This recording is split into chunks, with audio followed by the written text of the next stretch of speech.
आज की प्रातः सभा है 25 जुलाई 1968। आज है सतगुरुवार। बृहस्पति भी कहते हैं, वृक्षपति भी कहते हैं। ये मनुष्य षष्ठी रूपी वृक्ष है ना। सारे वृक्ष का पति कहो, पिता कहो, या सारे वृक्ष का बीज कहो।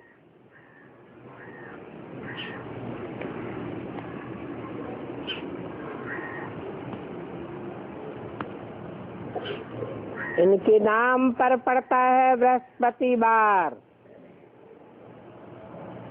दिनों में भी कोई उत्तम दिन होते हैं। बृहस्पति को सद्बुधवार कहा जाता है।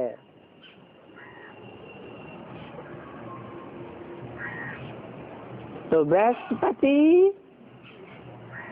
अर्थात वृक्षपति है।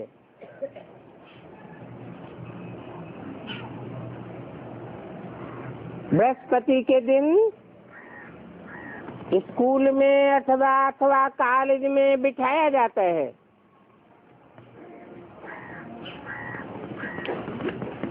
अभी तुम समझते हो, इस मनुष्य षष्ठी रूपी झाड़ का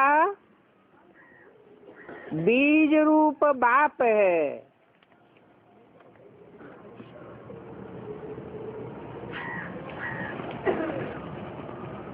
और वो मनुष्य षष्ठी का बीज है।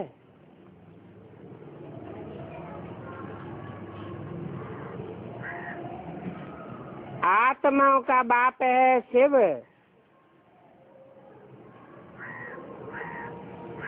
वो भी बेहद का बाप है।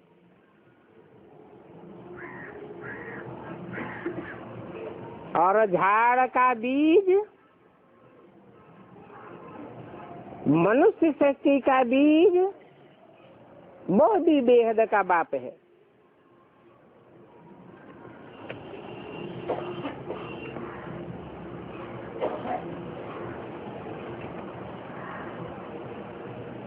और जो अकाल मूर्त बाप है, जिसको काल खा नहीं सकता,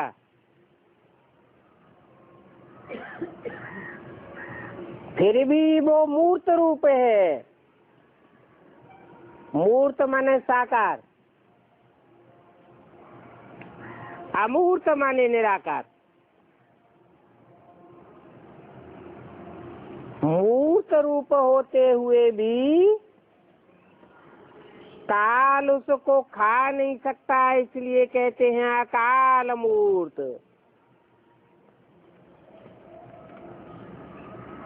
और उस अकाल मूर्त बाप के तुम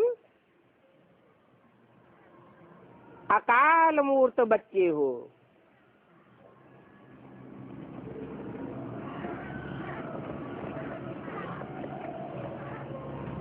कल्प के अंत में जब इस सारी सृष्टि पर महाकाल मंडराएगा,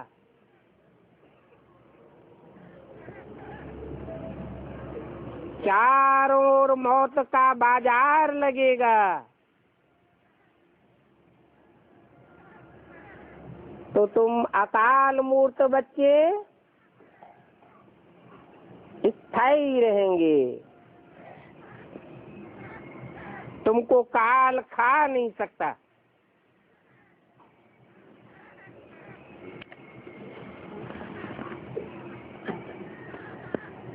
ये बात समझना तुम्हारे लिए कितना सहज है।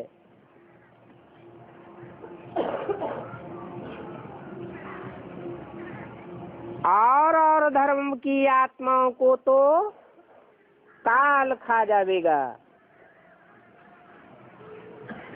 उनके लिए समझना मुश्किल है।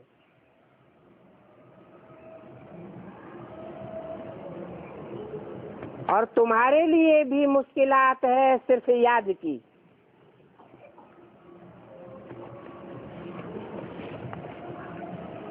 याद से ही तुम्हारे विपरीत कर्म भस्म होते हैं, जिन्हें विकर्म कहा जाता है, पाप कर्म कहा जाता है।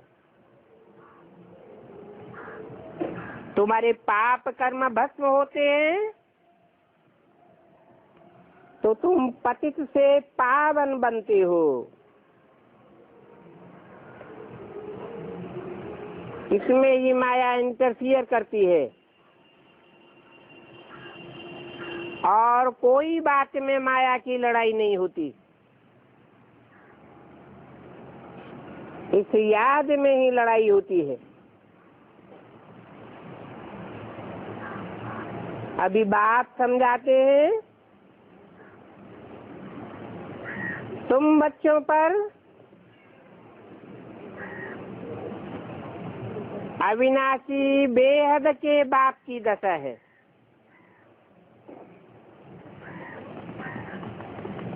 बृहस्पति की दशा है।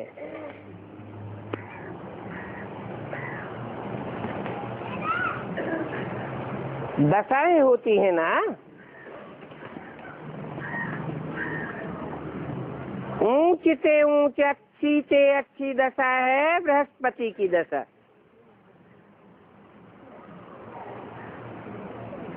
अविनाशी दशा है।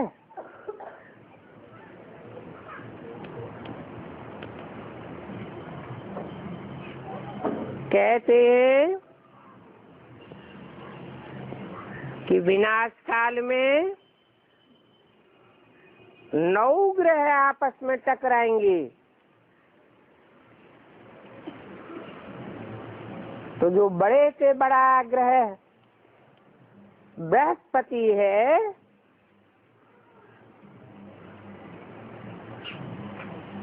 वो ही बचेगा।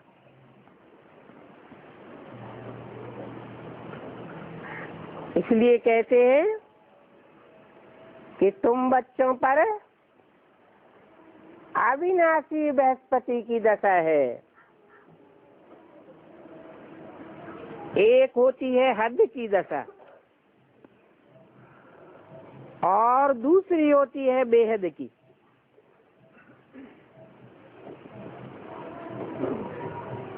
बाप है बेहद का बाप बृहस्पति। वृक्षपति कहो। इस वृक्ष से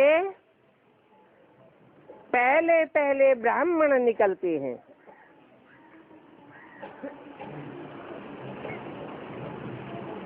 ब्रह्मा द्वारा।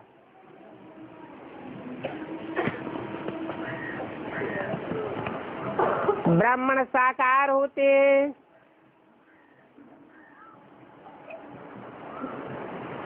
कैसे बनते हैं?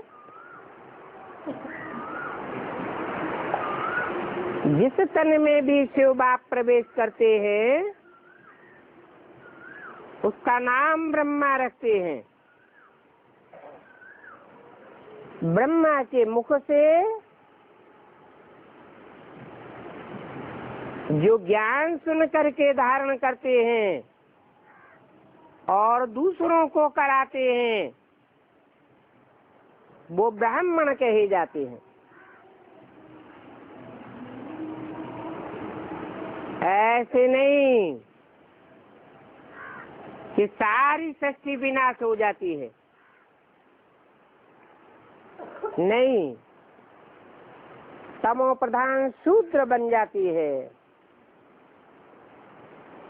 मनुष्य मात्र पतित बन जाता है।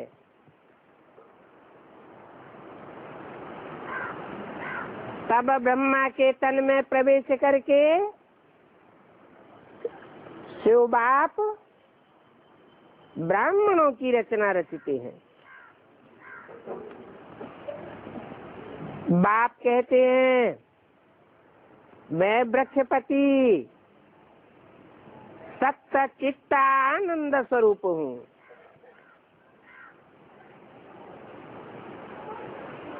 सत्य माने सच्चा हूँ।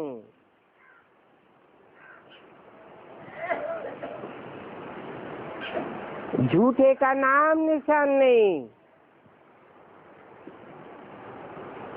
नहीं तो झूठ खंड में सब मनुष्य आत्माएं झूठी हो जाती है।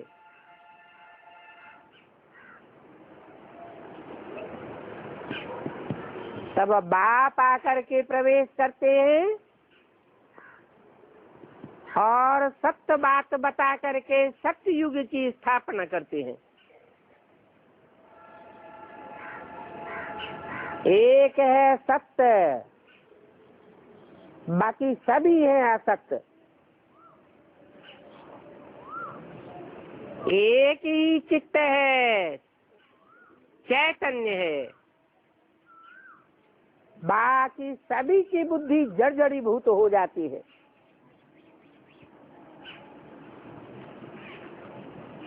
एक ही सदैव आनंद स्वरूप है।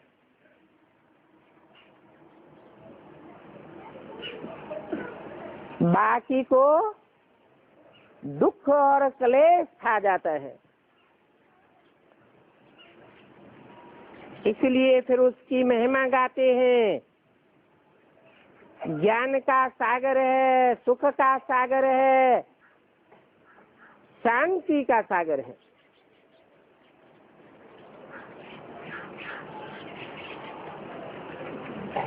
तुम ये भी जानते हो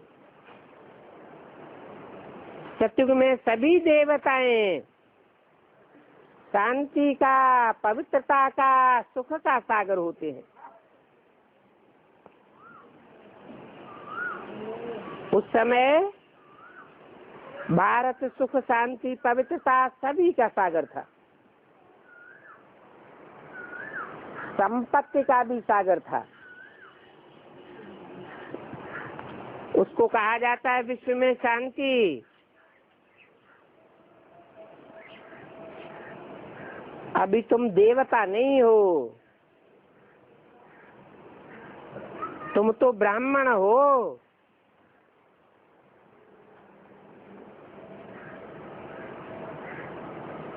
पुरुषार्थी ब्राह्मण हो। संपूर्ण ब्राह्मण बनेंगे तब फरिश्ता तो देवता बनेंगे। दुनिया में तो सभी हैं शूद्र बुद्धि, क्षुद्र बुद्धि है, उनकी है पाई पैसे की बुद्धि। वास्तव में बाप की तरह तुम भी अकाल मूर्त बन जाते हो।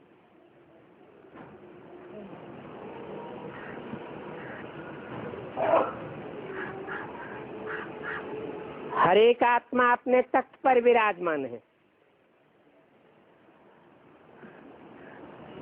ये सभी ब्राह्मण चैतन्य अकाल तख्त हैं।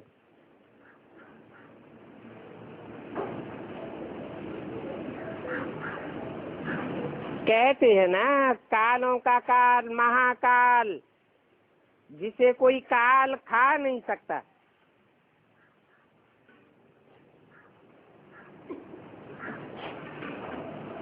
ऐसी भ्रकुटी के बीच अकाल मूर्त विराजमान है, जिसको आत्मा कहा जाता है। ये आत्मा रूपी सभी बच्चे हैं बाप के।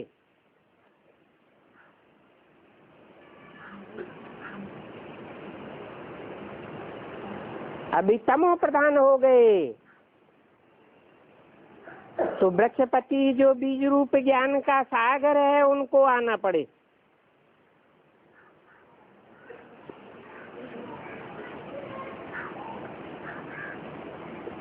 तो नई सृष्टि के लिए पहले पहले चाहिए ब्राह्मण।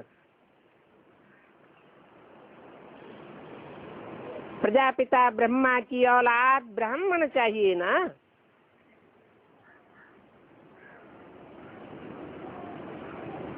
प्रजापिता भी और ब्रह्मा भी।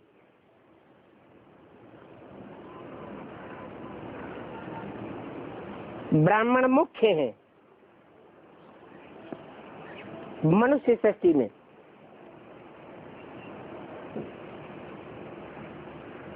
जो प्रजापिता ब्रह्मा के अडॉप्टेड चिल्ड्रन हैं,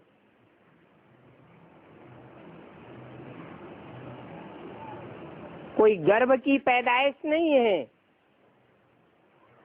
हाँ,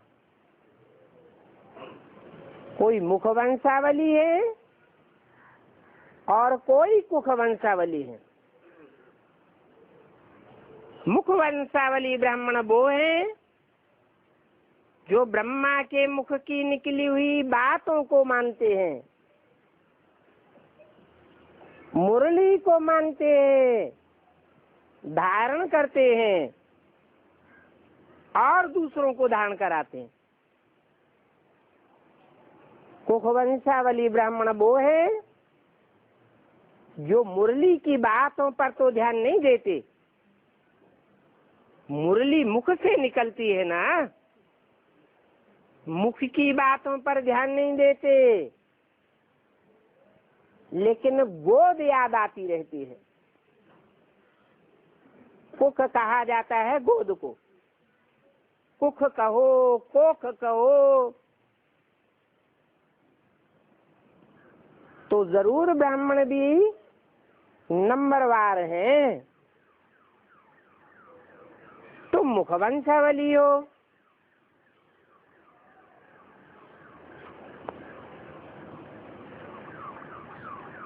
ब्राह्मणों की 9 कुरियां गाई जाती हैं। जैसे दुनिया में 9 मुख्य धर्म हैं,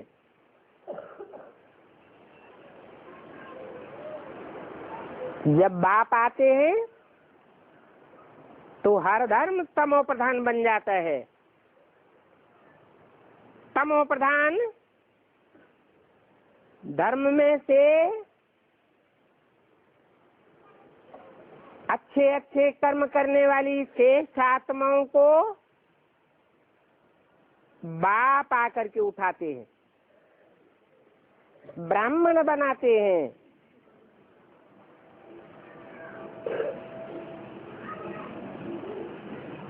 कोई अच्छी पढ़ाई पढ़ते हैं, कोई नंबरवार पढ़ते हैं। जो अच्छे से अच्छी पढ़ाई पढ़ने वाले हैं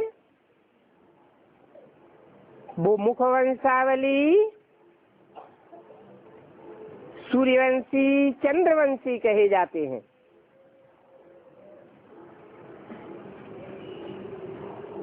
आत्मिक स्थिति में प्रैक्टिस करके स्थित हो जाते हैं।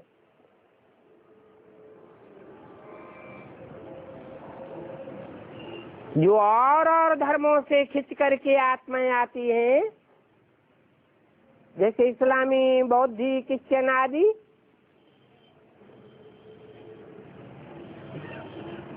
वो पढ़ाई को पूरी रीत न पढ़ने के कारण कच्चे ब्राह्मण रह जाते हैं। तो नंबरवार 9 कुरियां ब्राह्मणों की बन जाती हैं। जैसे 9 धर्म है, वैसे ब्राह्मणों की 9 कुरियां हो जाती हैं।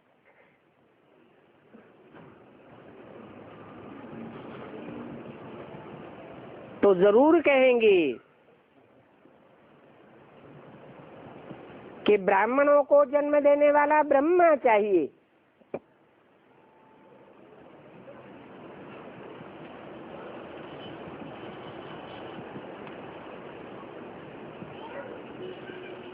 तुम जानते हो शिव बाप को त्रिमूर्ति शिव कहा जाता है। तीन मूर्तियों में पहले पहले ब्रह्मा चाहिए,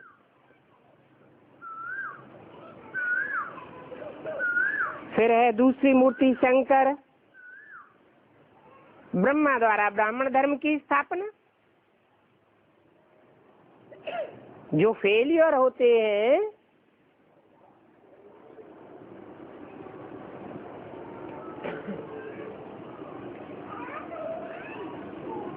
वो कम पद पाते हैं, और जो पास होते हैं वो ऊंचे पद पाते हैं।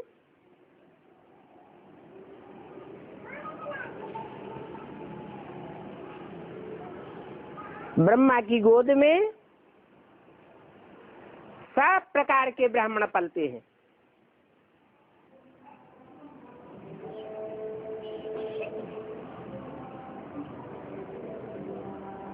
फिर चाहिए विष्णु, जो श्रेष्ठ ब्राह्मणों की पालना कर सके। परंतु श्रेष्ठ ब्राह्मण कैसे समझे जाए, कैसे पता चले कौन श्रेष्ठ ब्राह्मण है और कौन नंबरवार निष्कृष्ट ब्राह्मण। क्योंकि श्रेष्ठ ब्राह्मण जो बनते हैं वो ही सूर्यवंशी बाप की औलाद बनते हैं।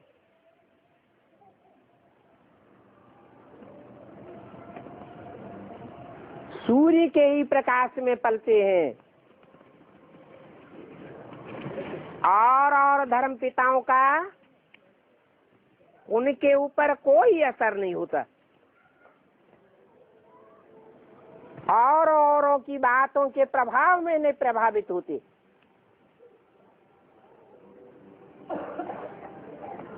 इसलिए कहा जाता है कि एक से ज्ञान सुनना चाहिए, और औरों से भी अगर ज्ञान सुना तो व्यभिचारी ज्ञान हो जाएगा। ज्ञान व्यभिचारी हो जाएगा तो बुद्धि भी व्यभिचारी हो जाएगी।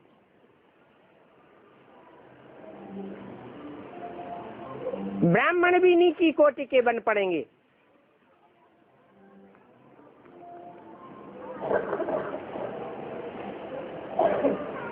अभी तुमको तो श्रेष्ठ ब्राह्मण बनना है,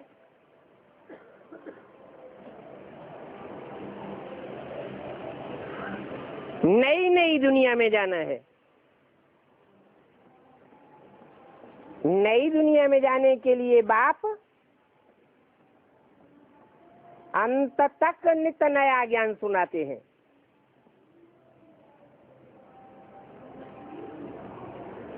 भक्ति मार्ग में तो वही पुरानी बातें सुनते हैं, शास्त्रों की पुरानी बातें सुनाते हैं।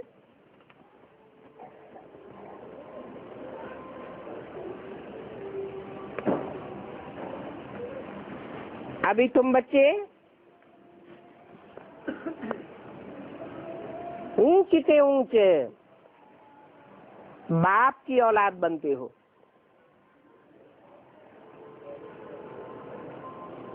ब्रह्मा विष्णु शंकर में भी तीनों देवताओं को ऊंचे से ऊंचे नहीं कहेंगे। इसलिए सूक्ष्म पुरियों में 3 नंबरवार मूर्तियां दिखाई जाती हैं।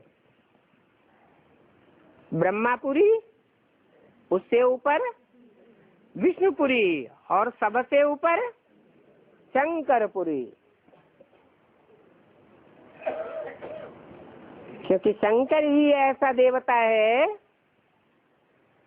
33 करोड़ देवताओं के बीच एक ही ऐसा देवता है जिसका नाम शिव के साथ जोड़ दिया जाता है। बाकी विष्णु या ब्रह्मा का नाम शिव के साथ नहीं जोड़ा जाता।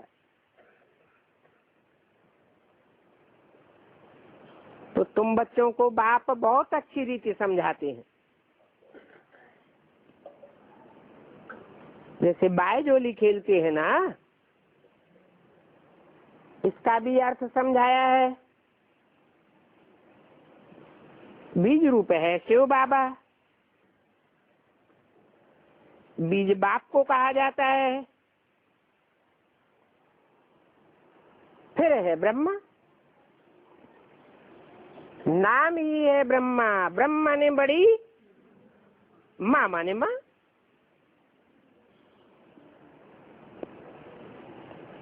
माँ द्वारा बच्चों की रचना होती है, माँ मीडिया बनती है।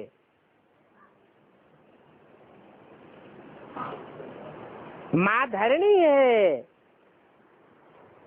धरणी में बीज डाला जाता है, बीज बाप को कहा जाता है। तो ब्रह्मा मीडिया, ब्रह्मा के द्वारा नंबरवार ब्राह्मणों की रचना होती है। अभी नंबरवार ब्राह्मण रचे जा रहे हैं।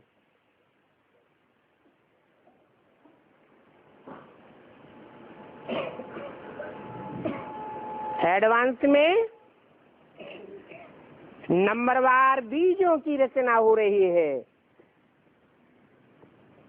और बेसिक में नंबरवार आधार मूर्त जड़ों की रचना हो रही है।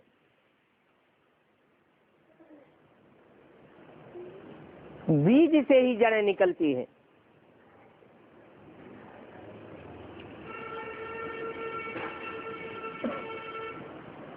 वृक्ष में बीज पहले प्रत्यक्ष होता है या जड़ें पहले प्रत्यक्ष होती हैं? बीज पहले प्रत्यक्ष होता है, जड़ें पहले प्रत्यक्ष दिखाई पड़ती है, बाद में तना, पत्ते, टहनियां, फूल, फल और बाद में फल के अंदर बीज प्रत्यक्ष होता है।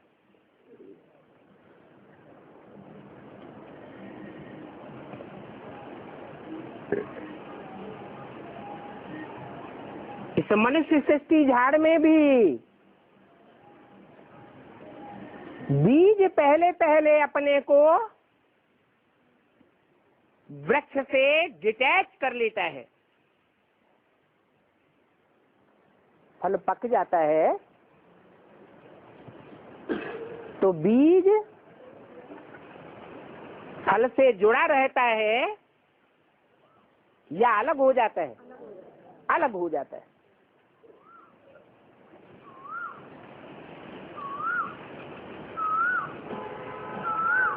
पत्ते जुड़े रहेंगे, टहनियां जुड़ी रहेंगी, तना जुड़ा रहेगा, जड़ें जुड़ी रहेंगी, इनका अटैचमेंट बना रहता है। लेकिन बीज पहले पहले अपने को नष्टो मोहा बनाता है।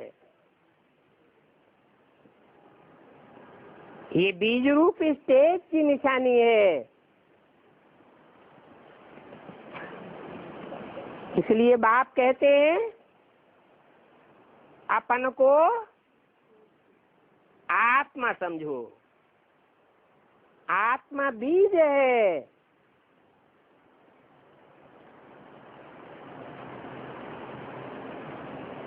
बीज की स्मृति की प्रैक्टिस करेंगे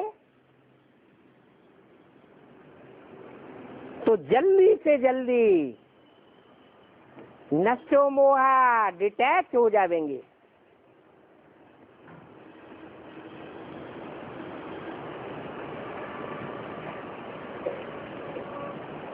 ब्राह्मणों की पढ़ाई का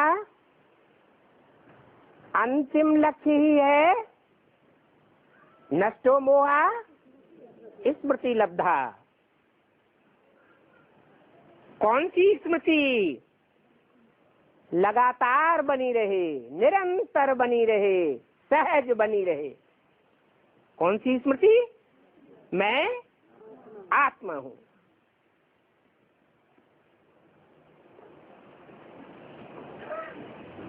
इस समय तो तुम कहेंगे हम 100 ब्राह्मण हैं। 100 माने वो कौन से ब्राह्मण? जो सृष्टि के आदि में विनाश होने के बाद बचे थे। नंबरवार सब ब्राह्मण नहीं बचे, अधूरे ब्राह्मण नहीं बचे। कौन से ब्राह्मण बचे? 9 कुरियों में जो अव्वल नंबर सूर्यवंशी थे, 100 अहम ब्राह्मण।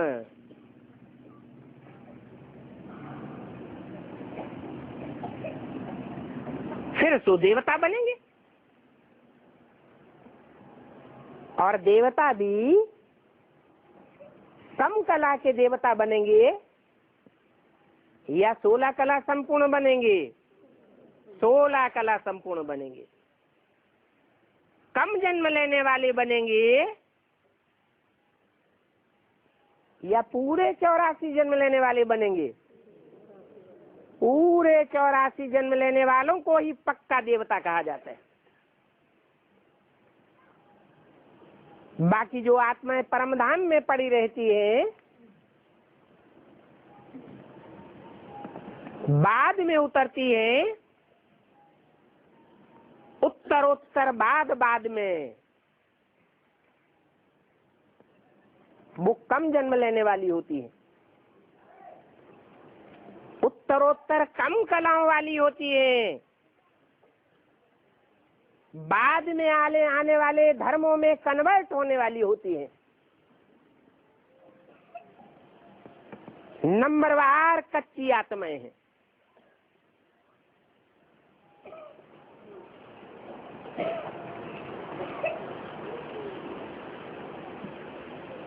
तुम ऑलराउंड पार्टधारी हो।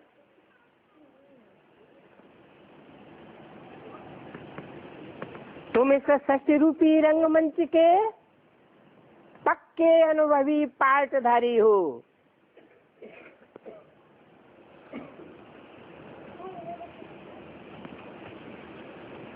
परंतु पहले पहले तुम भी शूद्र बुद्धि बनते हो।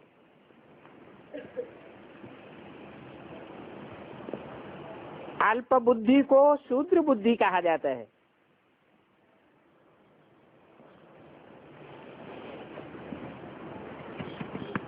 जो शूद्र बुद्धि होते हैं,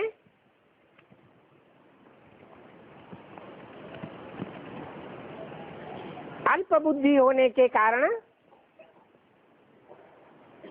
बाप को नहीं पहचान पाते।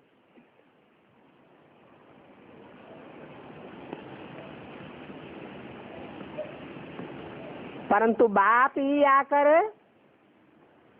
तुम शूद्र बुद्धि बच्चों को पुरुषोत्तम बुद्धि बनाते हैं। पुरुष आत्मा को कहा जाता है। आत्माओं में उत्तम बुद्धि तुम बनते हो।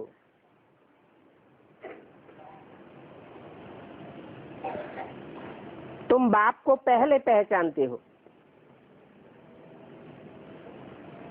पुराने ब्राह्मण 70 साल से चलने वाले वो बाप को नहीं पहचानते, और तुम बाप को पहले पहचानते हो।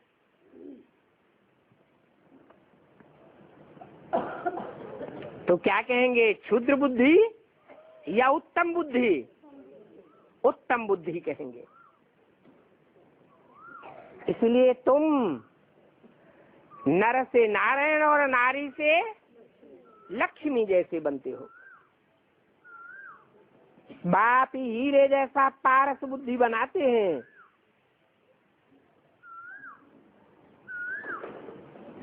हीरा चमक मारता है ना,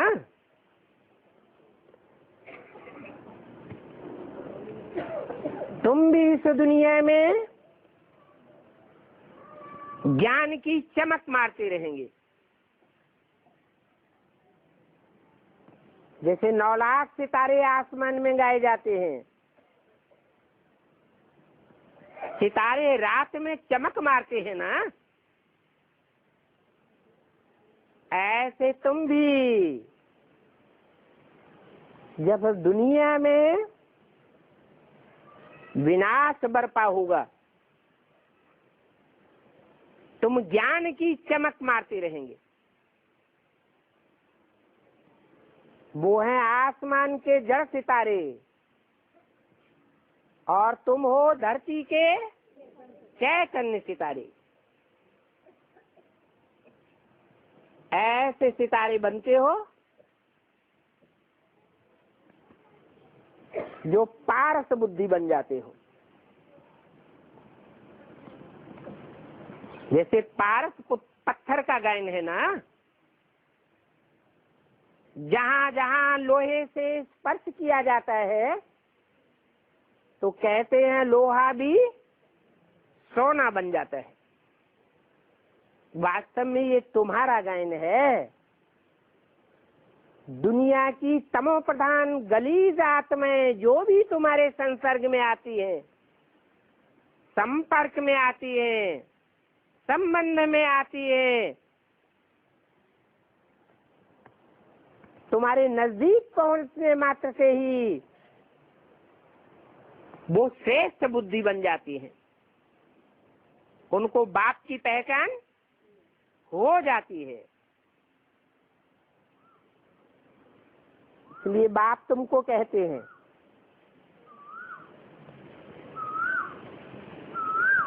कि एक एक आत्मा को अच्छी तरह से बैठ समझाओ। ढेरों को इकट्ठा बैठ समझाने से दृष्टि का विचार हो सकता है, वाइब्रेशन का विचार हो सकता है, संकल्पों का विचार हो सकता है।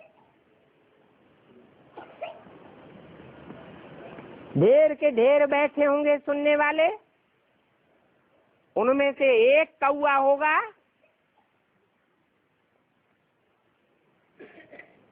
तो सबको उखाड़ देगा। इसलिए कहते हैं एक एक को बैठ समझाओ। तुम्हारा राजयोग है,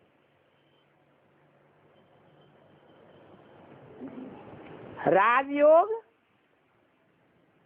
इसमें राज भरा हुआ है। अब व्यभिचारी बनाने का राजयोग है। एक से एक जल्दी समझेगा।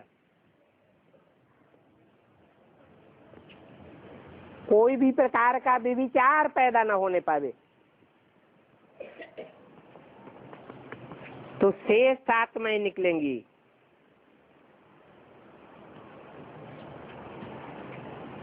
तुम्हारा राजयोग, तुम्हारा ज्ञान योग सहज भी है और श्रेष्ठ भी है। तुम राजाएं बनाते हो।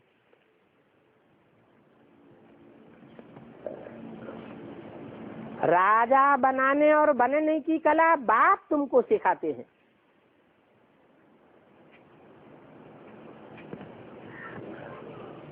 राजाएं श्रेष्ठ होते हैं, प्रजा को श्रेष्ठ थोड़े कहेंगे। प्रजा ढेर की ढेर होती है और राजाएं बहुत थोड़े होते हैं।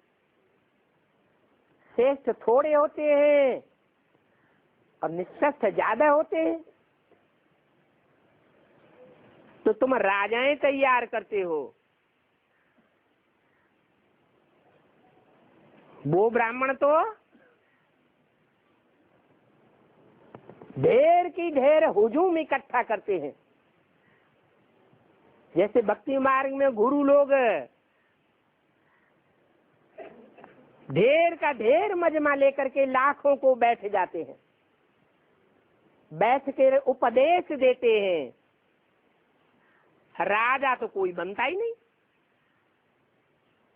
सुनते हैं और पल्लू झाड़ के चले जाते हैं। तुम्हारा ज्ञान ऐसा नहीं है। तुम एक एक के पीछे बैठ कितनी मेहनत करते हो।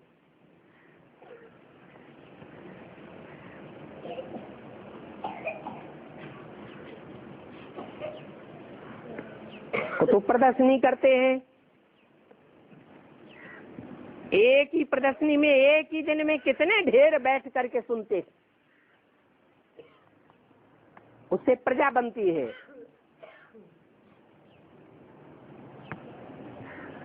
जड़ चित्रों के म्यूजियम में कितने ढेर के ढेर आते हैं, उससे भी प्रजा बनती है। तुम तो चैतन्य म्यूजियम तैयार करते हो, क्योंकि आपन को चैतन्य स्टार आत्मा समझते हो। प्रैक्टिस पक्की हो जाएगी तो तुम्हारी तीसरे नेत्र रूपी आत्मा स्टार के मुआफिक चमकती हुई दिखाई देगी, फरिश्ता दिखाई देंगे।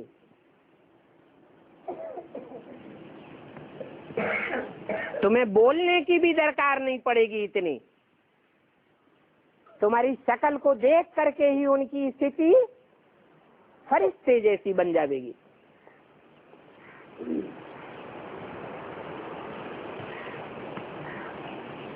तो देखो, अभी शिव बाबा भी है संगम युग में, प्रजापिता भी है और ब्रह्मा भी है।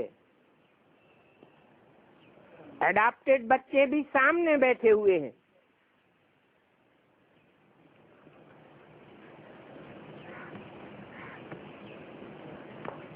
सामने बैठ करके, सन्मुख बैठ करके तुम पढ़ाई पढ़ते हो।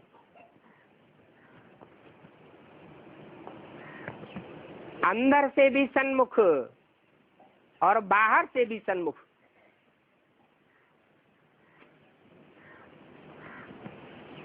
सन्मुख माने प्रीत बुद्धि,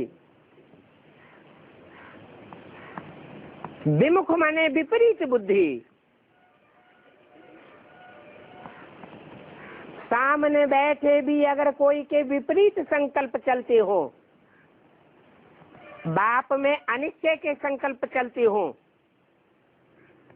तो उनको सन्मुख कहेंगे या विमुख कहेंगे? विमुख हो गए। उनको शूद्र बुद्धि कहेंगे। तुम तो पवित्र बुद्धि बनते हो, विशाल बुद्धि बनते हो। ऐसे विशाल बुद्धि वाले फिर ब्राह्मण सो देवता बनेंगे। अभी तुम ईश्वरीय बुद्धि बनते हो।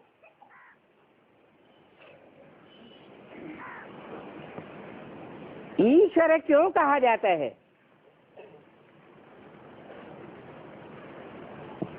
कहते हैं श्रेष्ठ से श्रेष्ठ है ईश्वर। ईश माने शासन करना, वर माने श्रेष्ठ। जिसने इस दुनिया में आकर के श्रेष्ठ से श्रेष्ठ शासन करके दिखाया।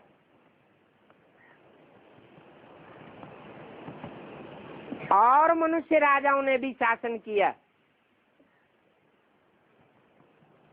परंतु इतना श्रेष्ठ शासन नहीं किया जितना ईश्वर ने किया। कैसा शासन किया? कोई के ऊपर जोर दबाव नहीं दिया। जैसे मुसलमान तलवार के जोर से कन्वर्ट करते थे, जबरियन ब्राह्मणों के जनेऊ उतरवा देते थे, मुसलमान बनाते थे। जैसे क्रिश्चियंस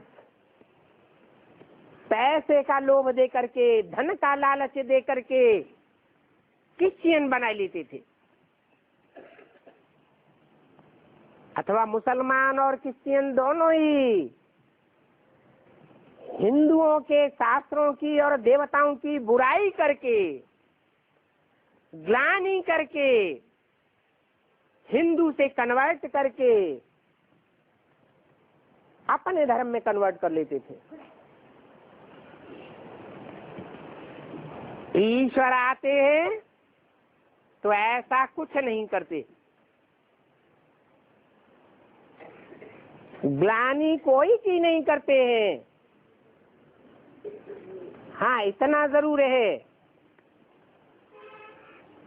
कि जैसे गुरु नानक ने कहा, असंख्य चोर हरामखोर, तो क्या गाली दी? यह सच्ची बात कही, सच्ची बात कही।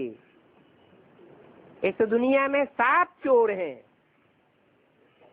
चोर छुप करके काम करता है,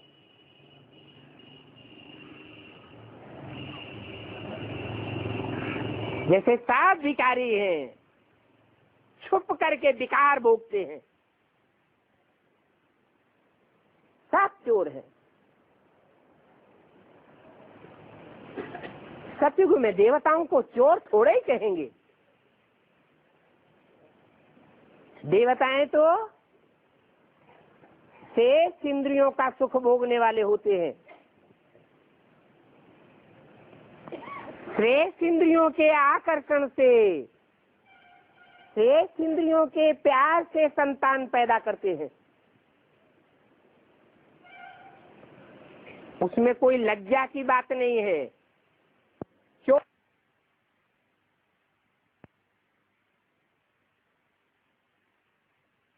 ज्ञान के लिए कहा जाता है कि वो मनुष्य को देवता बनाता है।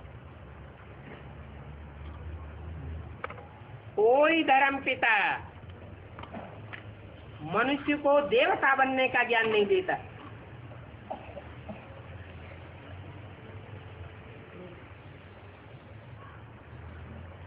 मनुष्य को राजा बनने का ज्ञान नहीं देता। राजा बनते भी हैं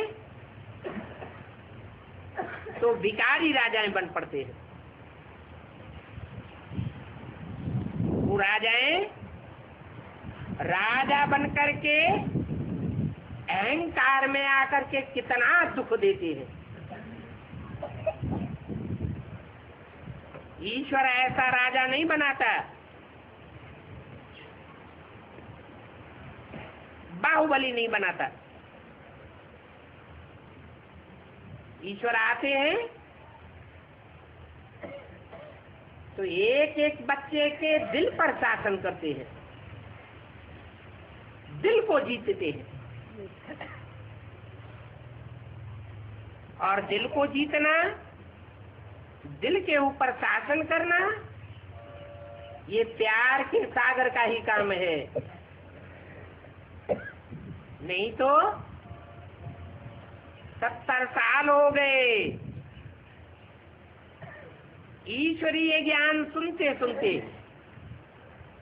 और ईश्वर को सुनाते हुए। कितने साल हो गए? 70 साल। वही बातें रोज रोज अभी भी पढ़ाते रहते हैं और बच्चे एक कान से सुनते हैं और दूसरे कान से निकाल लेते हैं। क्या बच्चों की डंडाबाजी करते हैं? गाली देते हैं?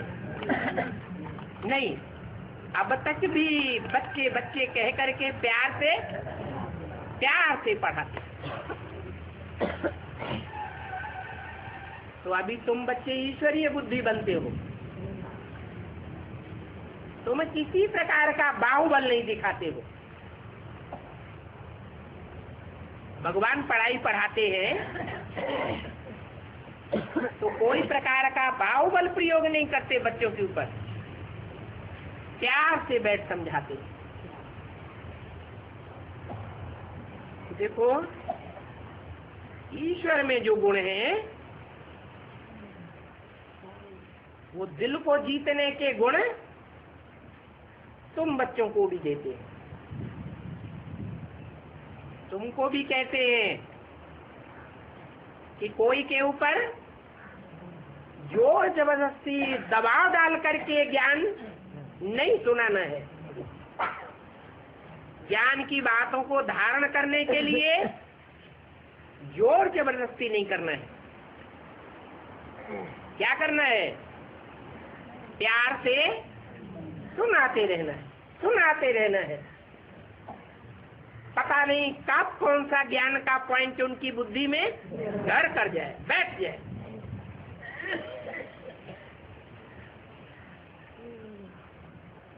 तो कोई को भी समझाते समय ये बात भूलो मत कि हम ईश्वरीय बुद्धि बच्चे हैं, नहीं तो अहंकार में आ जाते हैं, ज्ञान सुनाते हैं और लाल पीली आंखें करने लग पड़ते हैं। ज्ञान सुनाते सुनाते जगन्ने लग पड़ते हैं।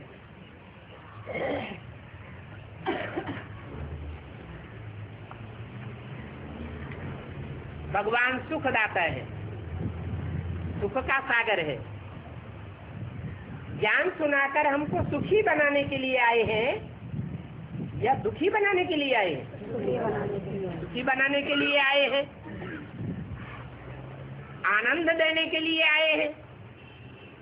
तो हम बच्चों को भी फॉलो करना है। कोई को ज्ञान सुनाते हैं तो इस तरह सुनाना है जो सुन करके खुश हो जाए।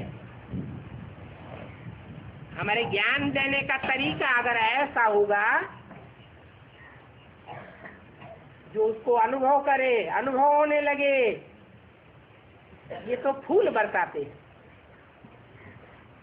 कभी भी कड़वी वाणी नहीं बोलनी चाहिए। सुखदाता के बच्चे तुम सुखदेव हो, ऐसे बच्चे ब्राह्मण से देवता बनेंगे। हाँ, ये तो कहेंगे। ज्ञान देने वाले टीचर्स नंबरवार होते हैं। नंबर वन टीचर है ज्ञान का सागर बाप। उनको फिर ज्ञानियों का ईश्वर कहा जाता है। क्या? ज्ञानियों का ईश्वर है, ज्ञानेश्वर कहा जाता है। वो ज्ञान सिखलाने वाला ईश्वर है।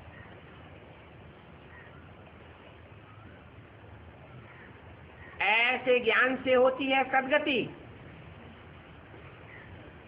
पहले पहले मन बुद्धि रूपी आत्मा की सद्गति होती है। आत्मा श्रेष्ठ संकल्प करती है, श्रेष्ठ वाइब्रेशन छोड़ती है। ऐसे श्रेष्ठ संकल्प करने वाली आत्मा को दुर्गति वाला कहेंगे या सदगति वाला कहेंगे? सदगति पाई। पहले आत्मा की सदगति, फिर जब निरंतर आत्मा ऐसे सब संकल्पों वाली बन जाए तब होती है शरीर के 5 तत्वों की सदगति। 5 तत्व जड़ हैं शरीर के और आत्मा चैतन्य है। पहले किसकी सदगति होनी चाहिए? पहले चैतन्य आत्मा की सदगति होगी, क्योंकि चैतन्य ही ज्ञान को सुन सकता है, समझ सकता है, धारण कर सकता है, करा सकता है। जड़ ज्ञान सुनेगा नहीं, सुनाएगा नहीं, धारण कराएगा भी नहीं। हाँ, जो भी जड़त्वमयी चीजें हैं संसार में, वो संग के रंग से, वाइब्रेशन से सतो प्रधान बन सकती है। इसलिए कहते हैं कि तुम बच्चे हो प्रकृति जीत, प्रकृति के 5 तत्वों को भी जीतने वाले हो। प्रकृति जड़ है या चैतन्य? जड़ है, वो ज्ञान नहीं सुनेगी। ज्ञान से उसे कन्वर्ट नहीं किया जा सकता।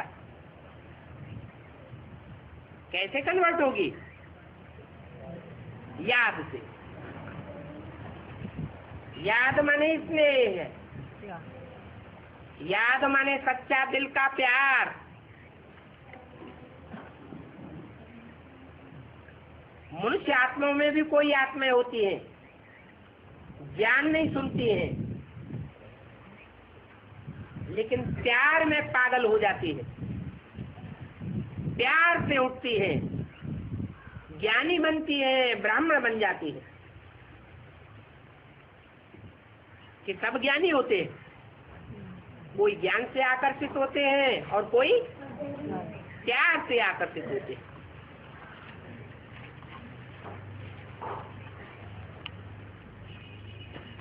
फिर भी कहेंगे कि ज्ञान से सद्गति होती है।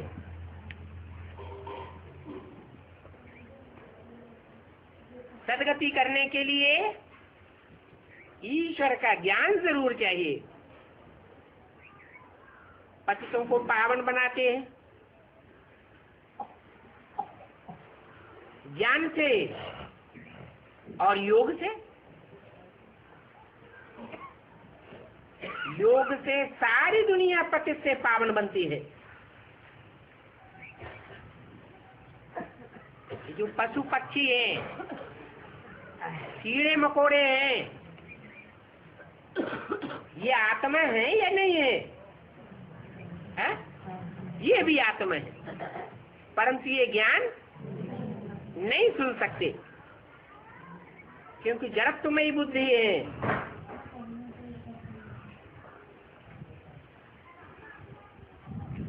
फिर ये नई दुनिया में जावेंगे या नहीं जावेंगे? नई सृष्टि में नंबरवार जाना होगा या नहीं होगा? जाएंगे। कैसे जाएंगे? ज्ञान तो सुनते नहीं। इनकी सद्गति कैसे होगी? है?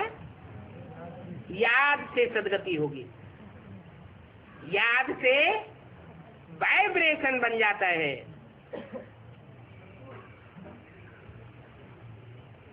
भारत का प्राचीन राजयोग मशहूर है।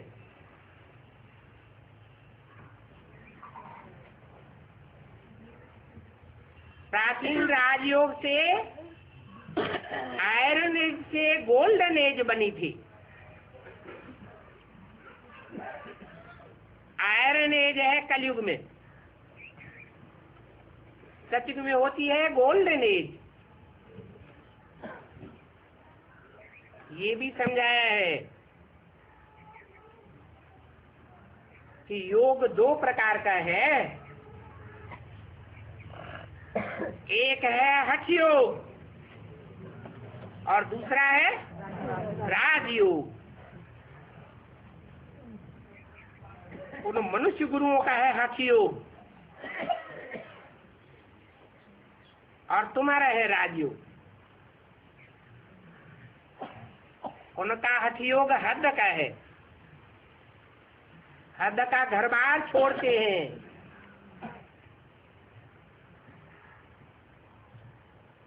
परंतु वास्तव में मन बुद्धि का लगाव घर बार में लगा रहता है।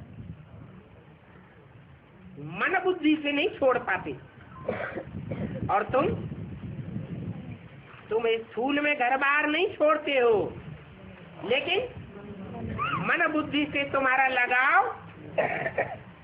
घर बार से, देह से, देह के संबंधियों से, देह के पदार्थों से तुम्हारा बेलगाव हो जाता है। जब बुद्धि डिटैच हो जाती है तो ये दुनिया अच्छी नहीं लगती। दुनिया अच्छी नहीं लगती है तो बुद्धि कहाँ जाएगी? या तो नई दुनिया में जाएगी जिसका नजारा हमें बाप ने दिखाया ज्ञान के द्वारा, या तो दूसरों की सेवा में बुद्धि जाएगी, या तो परम धाम में बुद्धि जाएगी। तीन ही ठिकाने हैं, सुखधाम, शांति धाम, या फिर सेवा का धाम।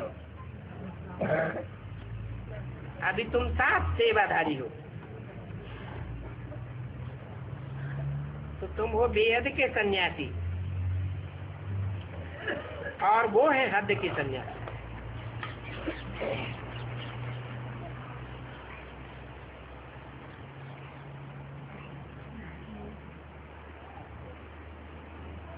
वो सन्यासी घर बार छोड़ते हैं,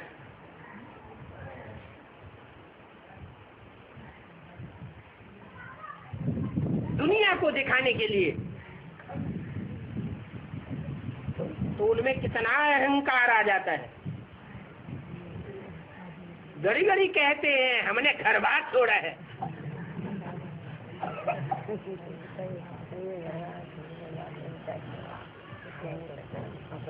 वो दुनियावी सन्यासी, उनके अंदर ये संस्कार कहाँ से आते हैं? अहंकार के। झूठा अहंकार त्याग करने का, झूठा अहंकार पवित्र बनने का। हम पवित्र रहते हैं, जबकि उनकी पवित्रता ऐसी ही है जैसे कोई कैदी 8-10 साल जेल में रहे और बाद में जेल से निकले तो कहे मैंने 10 साल की पवित्रता धारण की है।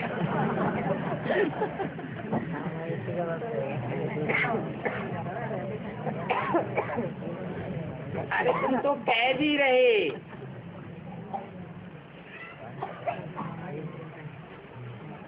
रसगुल्ला सामने हो, व्यंजनों की थाली सामने हो, फिर भी उसे ग्रहण करने की कोई इच्छा न हो,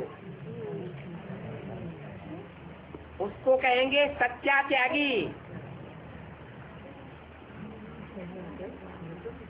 और रसगुल्ले हैं ही नहीं, थाली आए ही नहीं, या हठपूर्वक सामने आने ही नहीं दी, फिर कहे हम त्यागी हैं। तो ऐसे हठियों के संस्कार उन दुनियावी सन्यासियों ने कहां से धारण किए है? ब्राह्मणों की दुनिया में ही ऐसे सन्यासी हैं, खास करके वैश्विक ब्राह्मणों की दुनिया में,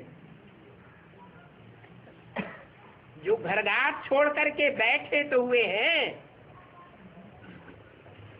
परंतु प्रवृत्ति में नहीं है, निवृत्ति में है या प्रवृत्ति में है? निवृत्ति में है। कहते हैं अहंकार है कि हम पवित्र रहते हैं।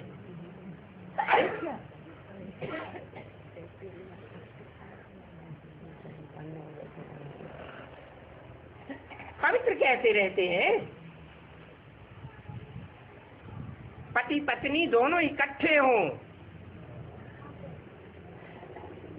और फिर पवित्र रह करके दिखावे।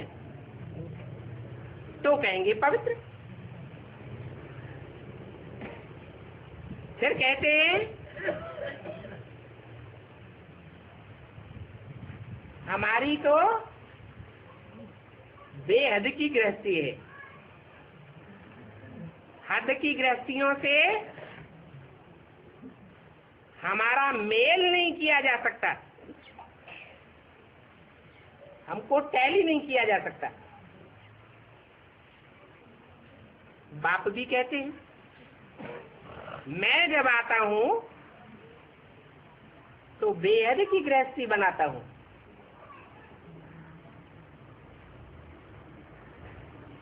एक होती है हद की गृहस्थी, 2, 4, 6 बच्चे होते हैं, छोटा परिवार होता है। और बाप का परिवार तो बेहद का परिवार है। परिवार में परिवार के और संबंध बाद में बनते हैं। पहला संबंध कौन सा बनता है? कौन सा बनता है? बाप बच्चे पहले बन जाते हैं। पहला संबंध है पति पत्नी का।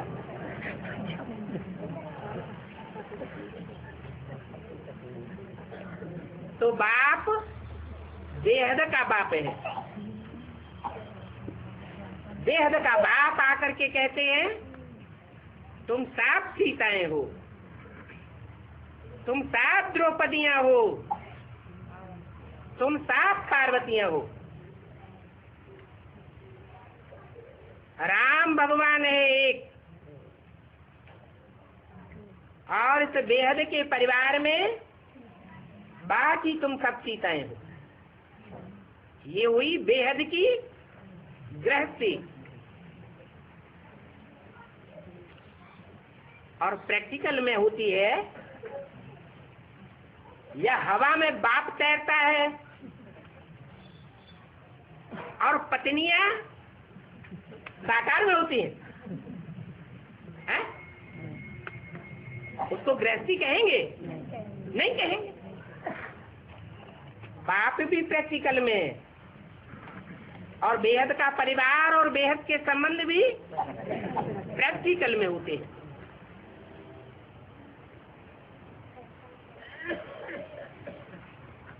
देखे जा सकते हैं, समझे जा सकते हैं, अनुभव किए जा सकते हैं।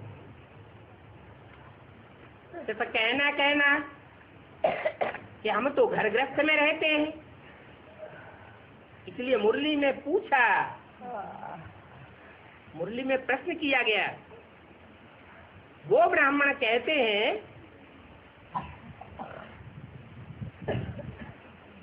कि हम ब्रह्मा बाप के बच्चे हैं। उनसे प्रश्न पूछो, तुम ब्रह्मा बाप के बच्चे ब्राह्मण हो तो तुम्हारा ब्रह्मा कहाँ है? प्रजापिता ब्रह्मा कहाँ है? तो कहेंगे सूक्ष्म वतन में। तो बाप सूक्ष्म वतन में और माताएं साकार वतन में और बच्चे भी साकार वतन में। ये कैसे हो सकता? साकार परिवार साकार में होता है, इस सृष्टि पर होता है, या सूक्ष्म वतन में होता है? साकार में ही होना चाहिए। तो कहना एक और करना दूसरा हो जाता है।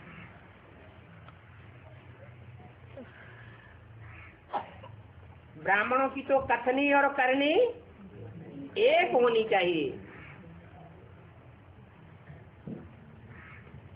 ओम शांति।